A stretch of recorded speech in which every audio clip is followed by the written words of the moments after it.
going down, everybody? Welcome back to another episode of Commander Ad Populum. Together we are Commander for the people, by the people, for the people. My name is Ryan. Welcome. This is episode 41. Big shout out to everybody who told me they liked the interviews with Gavin Verhey over the last couple weeks. I enjoyed doing those. They had a lot of great response. And of course, big thank you to Gavin for being along for the ride. Big thank you to FusionGamingOnline.com, where you can go to find all of your Magic and gaming needs. Just got 2 Fusion orders the other day. I ordered them on the 2nd of February, I want to say, and I got them on the 4th. So again, just a testament to how fast they ship to me. They are only a few hour drive down the road in a different city, but if you are looking for any altered cards, you can have them ship them to me and I ship them to you usually same week or within 10 kind of working days type thing. And of course, if you wanted to check out any of the discounts on altered artwork, you can head over to patreon.com/cadpopcast. If you would be so inclined to support the show, or if you're able to help the show grow, I very much appreciate it. Can't make it possible without the Patreon support. And speaking of which, couple new shout outs. Big shout out and thank you to Tim Rayburn. I know I've heard his name recently on Commander Central with Dana, Max, and Chris. And he is a supporter here. He got me to commission a recent work that I think is going to make the recipient very happy. I'll just leave it at that. Also, big shout out, and I'm going to try and get the name right, Jesse Schneidwind. Schneiderwind? I'm not sure if I'm supposed to say the E or not. Either way, thank you. Welcome to the Commander Ad Populum Discord family. If you guys are Discord users, I know that Tim is. I saw him post something on there that kind of inspired this community section for today's episode. So I'm going to get right into it right now. Actually, I'm not going to talk about what Tim had said because I'm not sure if he wants me to tell his story yet, but I'm hoping that I can. I'm waiting to hear back from a couple different people as to whether or not they want to have their story featured in the community section of the show. But today specifically, I wanted to talk about goal setting and my approach to it and my approach to accomplishing anything that I want. And through thinking about how I approach things in my life, I would consider myself successful. You know, I have a successful marriage. I have a smart and wonderful little boy. He's about 2.5, let's call it. I managed to secure myself a good job that built me a house and renovated a house before that and didn't go to jail for murdering my wife, right? And I renovated the entire basement in my new house to finish it before my son was born, and now I have kind of my own business with altered art cards and podcasts and content creation, what have you. So I think that I'm confident in calling myself a success story now, and I want to talk a little bit about how I've approached things that have challenged me along the way. And I want to start with the word try.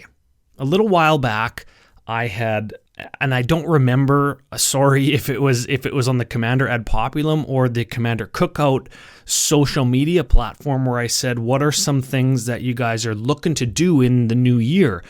New deck building, new Magic challenges, play more, get out to more events, what have you. And I saw a lot of people say, I want to try and brew more. I want to try and play more. I want to try and meet more people. I want to try and get out of my shell, right? And some of that conversation went down the road of, I want to try and eat better, or I want to try and lose weight, right? I want to try and get more fit. And this is what Tim's comment on the Discord channel kind of reminded me of all of this. When you preface whatever you're trying to do with the word try, you're giving yourself a free pass to not accomplish it and be okay with not accomplishing it. Oh, I tried, it didn't work out, that's fine. And that's not okay, that isn't fine. When you say, I'm going to do this, as opposed to I'm going to try and do this, you're mentally committing to it more. If you tell it to somebody, or if you write it down somewhere, if you post it on social media as part of one of these conversations, it's written down now. Now it's a goal. Now it's something that you're going to do, not a something that you're going to try and do, right? That's the first thing. There is no try. And I know that sounds very Yoda. I think I've said that on Commander Ad Populum in the past somewhere. There is no try. There is do and there is do not. And people always say, well, what if you're doing and you fail? Well, then it turns into a try. That's their theory. And that isn't true. That's a do not. And it doesn't matter what it is, whether it's building more decks or getting into shape, air quotes, we'll get to that in a second, or battling, a severe illness, even a terminal illness. You battle, you're doing, and even if you aren't successful, you continue to do. And if in whatever thing you're endeavoring in, if it doesn't work out the way that you want it to, you do a new thing. You don't try something else. You don't give up. You do a new thing because you've mentally, spiritually, physically, contractually, whatever it is, committed to this thing. So cut try out of your vocabulary, your mentality, your goal setting process, and do, because there is no try. Second thing, let's talk about goal tangibility. This is something that I, along with there is no try, have always programmed into people I've taught or coached, or me and my wife talk about this kind of stuff all the time. It's let's put a real number to it. Let's make something tangible, right? It's not so much, okay, let's say you want to get in better shape. Well, what does that mean? That's not tangible. If you say, I'm going to run a marathon, that is something. That's like a 42-kilometer run. That is a thing that you have to now work towards accomplishing. And through working towards that, or whatever you decide, you'll get in better shape, right? So that's why I say getting in better shape doesn't mean anything, right? And you can say, I'm going to try to get into better shape, and that's like a double negative. You're going to try and do something that doesn't mean anything. The same can be true about anything that you want to accomplish, right? I want to try and lose weight. I know that that's a big one right now, and people are probably just starting to fall off of that New Year's resolution, starting to drop out of gyms and want their money back and what have you. Let's say you're 300 pounds. You want to be 200 pounds. There it is. I'm going to be 200 pounds by August or whatever it is. I want to run a marathon by September. I want to go to Magic Fest Las Vegas. Not, I'm going to try and get there. I'm going to try and get to GP Las Vegas. I'm going to try and go to more events. That's the magic equivalent right there of I want to try and lose weight. I want to try and get to more events. Well, which event? Pick one. Get there, right? And that goes back to making a plan that I've brought up many times in the past, right? Magic teaches us how to make plans, or if we know how to make plans, we can transfer it into the game. There's transferability there, right? Essentially make it happen. You decide something and just do it. Because as soon as you decide, then it's easy. Eliminating try and getting in that decision equals results mentality, that is the hard part, to train your brain how to do that.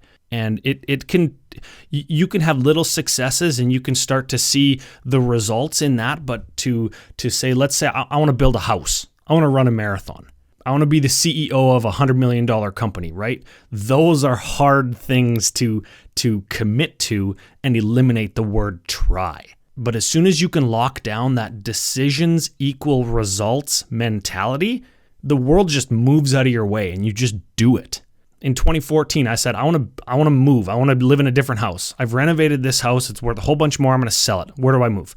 Hated every house that I looked at like 25 houses. I was working out of town. Everybody said it's not possible. You can't build a house in one province and city and work in another one. And I said, no, that's what I'm doing. And the world just moved out of my way. I found a builder, picked all the stuff, made a schedule, got a payment, talk to the bank, do all the stuff, and then boom, I have this brand new, great, beautiful house that I love in the middle of an acreage with terrific neighbors that my wife loves. She wants to live here forever. And you just have to decide. That's all you have to do.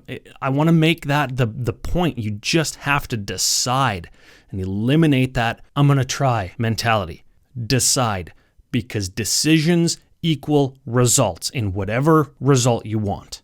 So I know that that's not super magic related. I tried to tie it in where I could, but now we're moving on to something very, very magic related, something that we've been trying to do for weeks now, over a month, I think. We are going to finish the invasion block with the Apocalypse Set Retrospective just after this.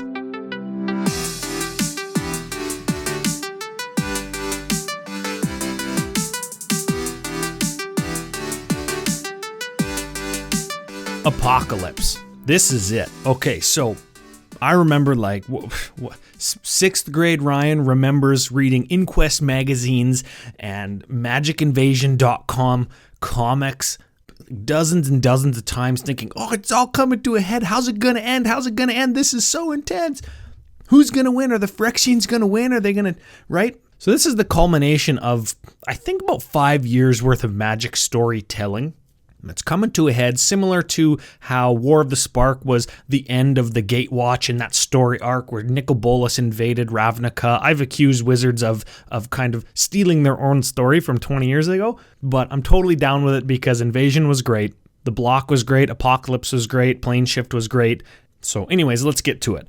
Apocalypse, June 4th, 2001.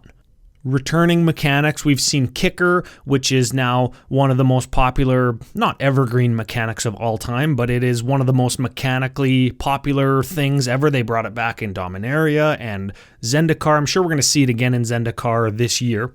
There's split cards. Remember those originally showed up in Invasion block, just to refresh everybody's memory. There was like a few kind of ability words. You know how they put landfall in italics or whatever, or chroma in italics? They're like ability words. Well, before they had that, they kind of added that to the names of cards. So you get cards like Whirlpool Drake and Whirlpool Warrior, Whirlpool Merfolk. That's very hard to say. You get Bloodfire this, you get Penumbra that, right? And they kind of add this sub-theme of cards that all do the same thing, but at different converted mana costs. So I know the Whirlpool cards get played in like Nekuzar decks and stuff because they cause everybody to draw and discard, right? Which is something that Nekuzar decks want to do. Taking a quick look at the cycles, there was a bunch of enemy colored permanents like Martyr's Tomb and Jungle Barrier. I've seen those two cards get played. There was the enemy colored Painlands for the first time ever. Those are like the Shivan Reef, Llanowar Wastes, Battlefield Forge. They were reprinted in 10th edition. They were reprinted in Commander 2015, I think. Like the white-black one is Caves of Koilos, which was like in the Daxos deck or whatever.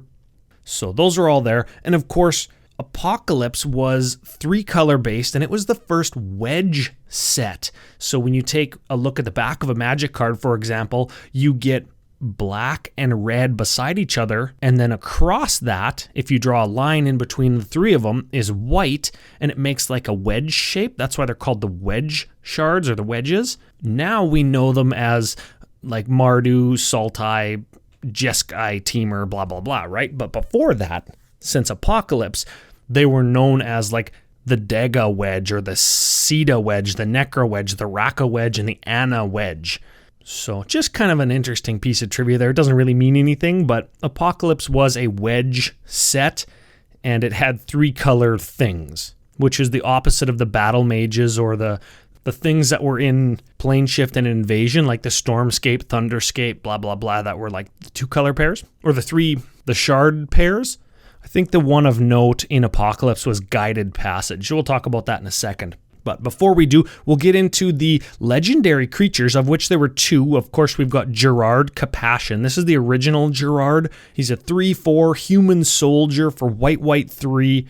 At the beginning of your upkeep, gain a life for each card in target opponent's hand. That's probably fine. I don't know. The other thing he does is tap target creature, activate this ability only if Gerard is attacking. So he can attack in for 3, and then you can pay 4 mana and tap a bunch of their blockers or whatever. Not a super powerful card. Maybe it was good and limited back then. But of course, he was remade in Commander 19 as the white-red Gerard Weatherlight hero of Dominaria, whatever he was. And much better now. Combo potential with that card. This card maybe just goes in your Weatherlight deck. Your Captain Sisse Weatherlight Captain deck or whatever it is. So it's fine, but it's not very good. The other legendary creature is very cool, and for a long time was one of our only 5-color commanders. This is Chromat. Chromat is a 5/5 for Wooburg.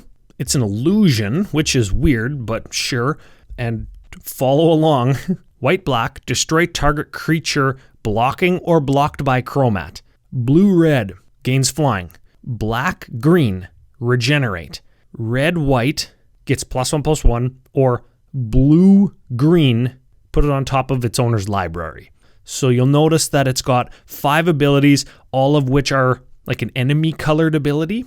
So as if its Wooburg 5-color mana cost wasn't enough to make it a 5-color card, they put all 5 colors in its text box as well. So this is kind of like the Oest of G Kenrith Returned King, if you like something that does abilities. But if you have infinite mana, this doesn't really get you there unless you can give it flying and then like give it +1/+1 infinitely. You can kill one person. So that's kind of cool. It's a cool card. My buddy Smitty had one for a long time. I'm not sure if it's still Chromat or if now it's Kenrith. It's kind of why I drew the comparison there, but cool art. I've seen Chromat decks around here and there, but kind of fallen out of favor. On to the set proper. I've got it up here, and I'm looking at... This is the first time... Remember those weird names for all of the wedges? I'll talk about the first kind of instance of that is a card called Degevolver, and there was a bunch of different Volvers, and they were all just small creatures, but they had 2 different kicker costs where you could pay, for example, Degevolver, 1/1 for white 1, kicker of black 1, and or red. So you could pay both kickers if you wanted, and if you did, it would enter the battlefield with a +1/+1 counter, and it has pay 3 life regenerated if you paid the black kicker. If you paid the red kicker, enters the battlefield with a +1 and has first strike. So instead of a 1/1 for 2, it was a 4/4 regenerating first striker for 5. So that's cool. They're all kind of like that, where they get double bonus and they just cost more mana. And of course, that probably is what inspired multi-kicker, because you know how kicker early game, you just don't pay the kicker, but late game, you can dump everything that you want into the multi-kick. That's kind of how the Degevolvers played. There were sanctuaries as well, and some of these are kind of cool. They're enchantments. There's 5 of them, of course. At the beginning of your upkeep, if you control a black permanent or a red permanent, something happens with the Dega Sanctuary. It's the white one. And if you control a black and a red permanent, you get more benefit. So Enchantress decks, maybe you can look at the Sanctuaries, 5-color Enchantress decks. I'm sure those exist. If you have all 5 of the Sanctuaries, you get all of the mega benefits from all of them, which is pretty cool. There's a card called False Dawn, it's just the craziest. Okay, so it's a sorcery, white 1, colored mana symbols on all permanents you control and all cards you own that aren't on the battlefield become white until end of turn. So if you have some kind of weird combo that you just need to pay white into, it also draws you a card. If you got some kind of weird combo that you just need to pay white into, or you can only make white, you just run your False Dawn and that's it. So that's kind of a weird card. Moving on, this was a popular commander card for a while, Orum's Thunder. It's an instant for white 2, destroy target artifact or enchantment. Okay, so it's like disenchant for 1 extra mana. It's got kicker of red. If you paid the kicker cost, Orum's Thunder deals damage equal to that artifact or enchantment's converted mana cost to target creature.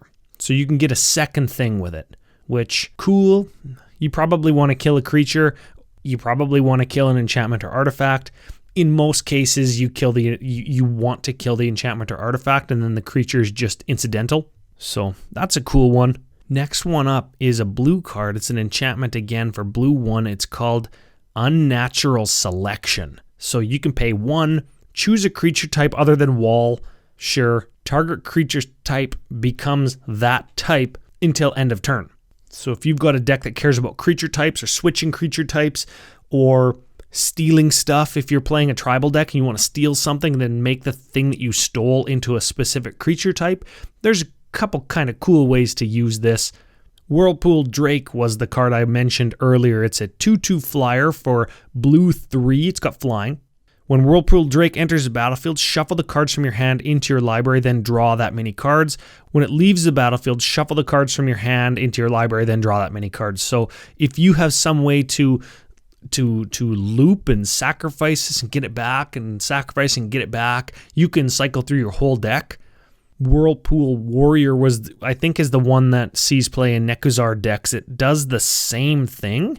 When you pay a red and sacrifice it, what it does is each player shuffles the cards from their hand into their library, then draws that many cards. Moving on to black, and this is one of my favorite arts in all of Magic. I actually have, it's like a 90-inch tall banner of this. It was an Apocalypse, like one of those big spread open banners at Magic Fests. Well, this was an Apocalypse one from a Grand Prix like in 2001, and it's Desolation Angel, a 5/4 for black 3 flying. It's got kicker of white. When Desolation Angel enters the battlefield, destroy all lands you control. Oh, okay. Well, if you paid the kicker cost, instead destroy all lands. So 7 mana, 5/4 flyer attached to an Armageddon. Not a card that sees a ton of play, obviously, because the rate isn't that good, and Armageddoning isn't something that is welcomed in most circles, but this is a very cool card. Very cool art. I encourage everybody, Desolation Angel, look it up. Next up, and this card, we go from a card that never sees play to a card that is synonymous with the color black. We have got Phyrexian Arena, originally printed in Apocalypse. This is Gerard killing Urza. This is it. This is when it happens. Yawgmoth puts him in a big Colosseum type arena and says, go ham, guys. Winner takes all. At the beginning of your upkeep, draw a card, lose 1 life. I think everybody knows that card. It was originally printed in Apocalypse. The foils are ridiculous. And then we've got 2 more cards, bang, bang, Phyrexian Gargantua and Phyrexian Rager, 2 that I love. They both involve entering the battlefield. You lose 2 life and draw 2 with Gargantua, and 1 life, draw 1 card with Rager. I love it. I love the art on Phyrexian Rager, both instances of the art, but it was originally from Apocalypse, and it is most excellent. Now, the opposite side of the color pie, sort of, from Desolation Angel is Desolation Giant. 3/3 for 4, enters the battlefield, destroy all creatures you control. Kicker white, so 6 mana. If you pay the kicker cost, destroy all other creatures instead. So 6 mana, you get a 3/3 and kill everything else. This is a cool card. I've seen this played in Commander a whole bunch of times. Next up, Goblin Ringleader. This is one that I have seen Brando kill me with many, many times, and it's actually part of a cycle. I almost read the zombie one, but then I thought, nah, I'll save it for the Goblin one. It's a 2/2 for 4, haste, doesn't matter, because what you want is the ability of when it enters a battlefield, look at the top 4 cards of your library, put all goblins onto the battlefield, and they all do that. There's however many of them. You look at the top 4, you put them onto into your hand, and the way that I've died to this is prior to Goblin Ringleader, you cast a Goblin Recruiter, and you just find the 4 goblins that you need to combo or deal a whole bunch of damage or kill your opponent, what have you. And then you Ringleader, you get all 4 of them into your hand. It's like a draw 4 in red if you're playing goblins. So we got a couple here. I like Symbiotic Deployment. This is a green enchantment. Green 2, skip your draw step. Now everybody knows as soon as I read those words that my ears perk up, right? Pay 1, tap 2 untap creatures you control, draw a card. So if you're playing Saprolings, which is what you did with this back in the day, mostly in casual, of course. If you were playing Squirrels circa 2002 in Odyssey Day with Squirrel Nest, this is what you did. This is how you drew cards. Again, in casual, but definitely has a place in Commander. I think that's a hidden gem in token decks of any variety that run green, because you just, essentially, when you have enough creatures, and you can do this at the end of your opponent's turn, right? You just leave some number of creatures up to block, and you pay 1, tap 2 creatures, draw a card. If you've got like 10 creatures, you just pay 5, draw 5. That's actually really good. Moving on to the gold cards, or the multicolored cards, there's Guided Passage. This is the one I was talking about before. This is the wedge spell of note. It is blue, red, green, so that's a teamer card now. Reveal cards from your library. Reveal all the cards in your library. An opponent chooses from among them a creature, a land, and a non-land, non-creature. So a spell of some kind. You get those 3 cards. I've seen this where there's 1 creature in the deck. I've seen this where there's 1 non-land, non-creature. And I've seen this, of course, just get like the worst thing in the deck, which is generally how it's used. But the point is, you pay 3 mana, you get 3 cards. One of them is guaranteed a land. So that's cool. Martyr's Tomb is the next one where you pay black-white 2 for an enchantment. You pay 2 life. You prevent the next 1 damage that would be dealt to target creature. So this potentially goes in your Orzhov Aristocrats deck where you have lots of life, but you don't want your Blood Artists and your Zulaport Cutthroats to die. Somebody Pyroclasms or whatever, you just pay 4 life and you prevent the 2 damage to your guy. Original printing of Mystic Snake was in Apocalypse. Blue, blue, green, 1, 2/2, Snake, Flash, ETB's counter target spell. I don't think that this card is a hidden gem at all. I think everybody knows who Mystic Snake is, but super great. Original printing of Pernicious Deed. Green, black, 1, enchantment, X, sacrifice Pernicious Deed. Destroy each artifact, creature, and enchantment with converted mana cost X or less. That's the important part. There's 2 things actually. X or less, so you capture everything if you dump a bunch of mana into this. Also, it doesn't hit Planeswalkers because it didn't exist yet. So this goes in your Atraxa Super Friends deck or your 5-color Super Friends deck because it's going to get everything except what you care about. We'll touch on Overgrown Estate, and it's an enchantment for Abzan colors, sack a land, gain 3 life. That's like Zuran Orb number 2, except Zuran Orb is an artifact that costs 0. So if you want that, there's another version of it right there.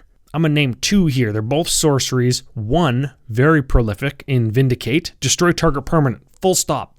Just boom. Orzhov in 1. Kill it. That includes lands, people, too. Don't mess around with Vindicate. The other one that I think sees a lot less play than it should, maybe because it's a sorcery as well, is Temporal Spring. That is blue, green, 1. Put target permanent on top its owner's library. Just tapped out, you played your big creature, or you only have 1 blocker, boom, just put it back there. Put it back there. That thing that you spend all that mana on, you're just going to draw it next turn. I think that that's a cool card. Couple more here to round out the set. We've got Brass Herald. That is the reveal the top 4 of your library, put them all into your hand card for the artifacts. It costs 6 for a 2/2. You name a creature type, you reveal the top 4. All of those creatures go into your hand. Cool. That was the artifact version of Goblin Ringleader. There's Dragon Arch. It's a 5-drop. You pay 2, tap it. Put a multicolored creature from your hand onto the battlefield. I've seen this in Dragon decks when I've gone to various events here and there where, you know, your 6, 7, 8, 10, whatever drop dragons, you can just pay 2 to put them into the battlefield at the end of your opponent's turn, functionally making the first one cost 7 and every one after that cost 2, and sort of giving them all haste when you drop them on somebody else's turn. Super cool. Last card, and it's kind of fitting, Legacy Weapon. This is a legendary artifact, costs 7. You can pay Wooburg and just exile a permanent. Any permanent, remove it from the game. Super cool. I think it's been outclassed and outdated or whatever, but cool art, and it represents kind of the end of the Ferexian and Dominarian war that waged for thousands of years. And I'm not going to spoil it for anybody. If anybody wants to check out the story, it is available various places online. And of course, there are novels, but that is the end of the story. And the end of the invasion block. So I hope everybody liked it. I hope everybody enjoyed listening as much as I did, reminiscing about these old cards, because again, this is right when I first got into the thick of Magic. And it just reminds me of the experience of opening packs as a young Ryan, thinking, oh, this is so cool, or this is the first time I've ever seen this, right? Before internet, when it was just Inquest magazine is how you got your information about games and your prices. And it just makes me so happy to talk about Invasion. So if you want to tell me about your Invasion block hidden gems, your Apocalypse hidden gems, that's topical for today, at CADPopcast on Twitter, of course. Commander Ad Populum on Facebook, patreon.com/CADPopcast if you are willing and able to support the show financially, or if you'd like to take advantage of any of the Patreon exclusive benefits. I very much appreciate if anybody would check that out. There's a price guide for altars there. It's a little bit small, but it does have some examples. And of course, big thank you to FusionGamingOnline.com for all of your Apocalypse needs. Might be the next set that I finish building. I know I just finished Homelands by making a big order on Fusion Gaming Online. So lots of fun to receive those cards in the mail. But that's it, everybody. Until next week, where we are going to hopefully explore a couple of the topics that I'm waiting on on people getting back to me on. Remember, eliminate try from your vocabulary and your mentality. Use the power of decision making to shape what you want your life or your goals to look like. I promise you, you will be happier as a result. Until next time, everybody, I will see you next Wednesday.